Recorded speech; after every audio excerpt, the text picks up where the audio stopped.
Friends, how to manage a hypermature Morgagnian cataract? Let us see in this video. This is the main incision at a selected site. This is a 2.8 mm keratome.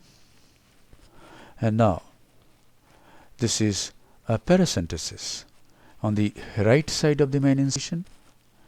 And this is another paracentesis on the left side of the main incision.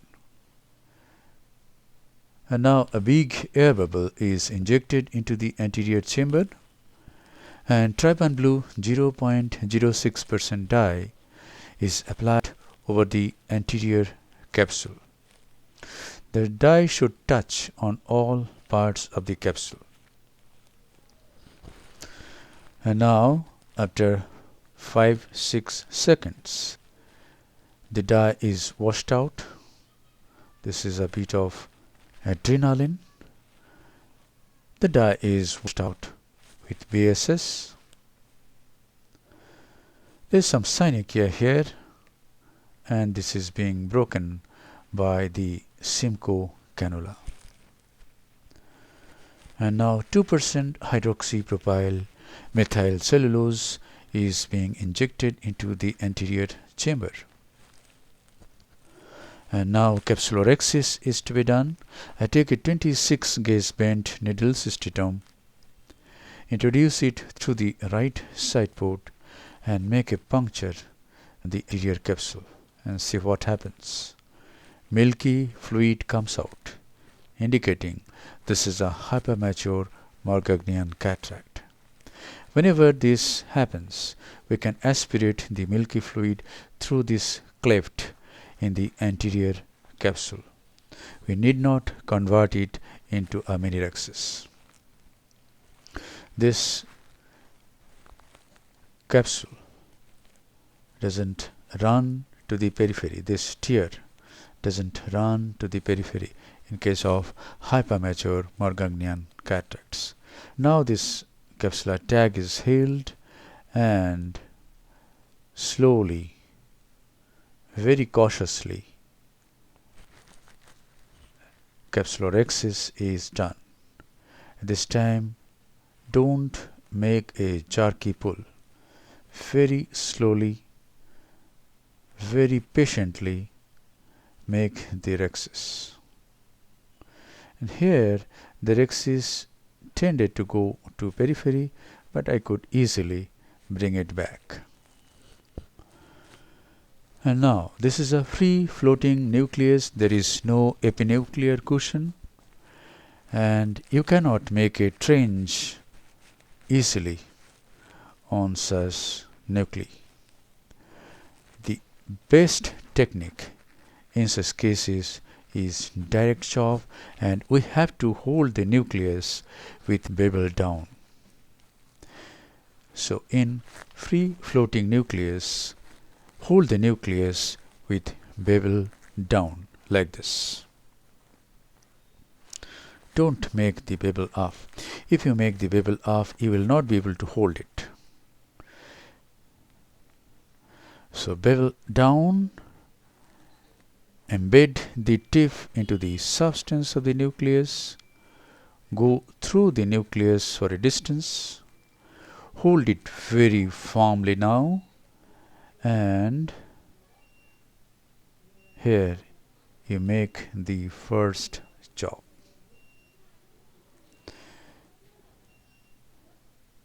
When you go through the nucleus, there should be a crack happening on the way. Rotate the nucleus.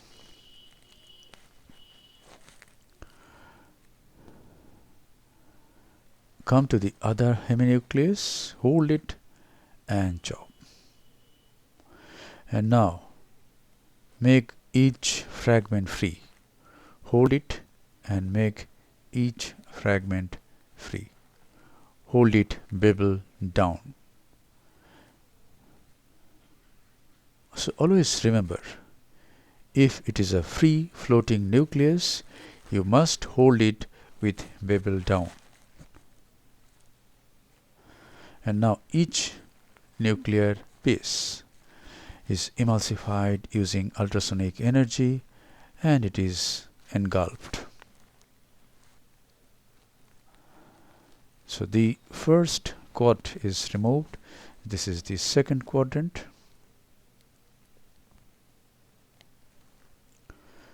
Always keep an eye on the posterior capsule. Is it coming forward? Is there any trampoline?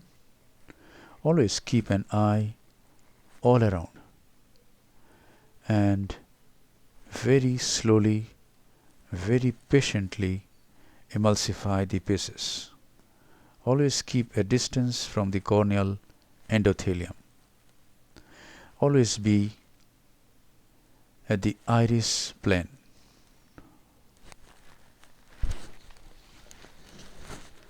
If you are at the iris plane, there is some gap between the probe and the corneal endothelium.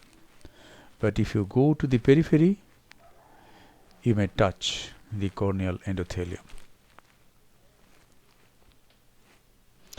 Now, here I am little worried about catching the posterior capsule, because in hypermature Morgagnian cataracts, the zonule is weak to some extent. In this case, I have not used any capsular tension ring, and here I am just standing and have removed the chopper to make the anterior chamber more stable. And here I am emulsifying the last piece very slowly. Yes, the posterior capsule is saved. But there are some nuclear fragments, 3 nuclear bits, which is near the left side port. Before I do anything, I must remove these nuclear pieces.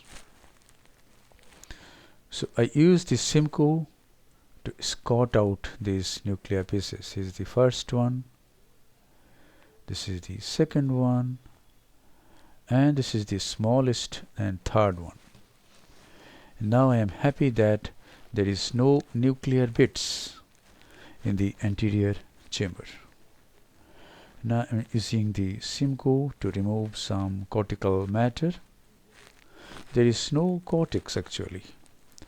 Cortex, epinucleus, everything has turned into a milky fluid and it has been removed out. And now is the time to implant an intraocular lens. This patient belongs to our free service category, and these patients cannot afford lenses, and we also cannot afford to give hydrophobic lenses in such cases. So here is a hydrophilic acrylic intraocular lens from Appasamy Associates. No financial interest, but I am very much grateful to Appasamy Associates. They have helped me a lot at the beginning of my ophthalmic career. The lens has been placed in the capsular bag, and now the side ports are hydrated, and this is the final lavage. The anterior chamber is formed and the case is concluded. Thank you very much for watching. Always remember that you have to make the bevel down to hold a free floating nucleus.